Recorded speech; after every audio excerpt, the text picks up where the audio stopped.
ایک سوال ہے اور سوال بہت ضروری ہے۔ سوال یہ ہے، ایک سورت کو 2 رکعات میں پڑھنا جائز ہے یا نہیں؟ تو جواب غور سے سنیں۔ فرض نماز میں عذر اور ضرورت کے بغیر دونوں رکعتوں میں ایک ہی سورت کی قرأت کرنا خلاف اولا اور مکروہ تنزیہی ہے۔ اگر بولے سے ایسا کیا تو کوئی حرج نہیں، البتہ نوافل میں بلا کراہت جائز ہے۔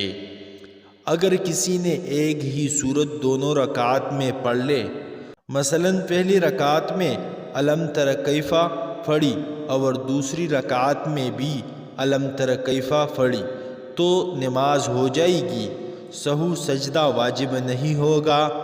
البتہ جان بوجھ کر ایسا نہ کرے، بلکہ ہر رکعت میں الگ الگ سورت پڑھنے کی کوشش کرے۔ حضرات، اگر آپ نے ہمارے چینل کو سبسکرائب نہیں کیا تو ہمارے چینل کو سبسکرائب کریں اور ساتھ میں گھنٹی کا بٹن بھی دبائیے تاکہ ہمارے نئے ویڈیو آپ لوگوں کو بر وقت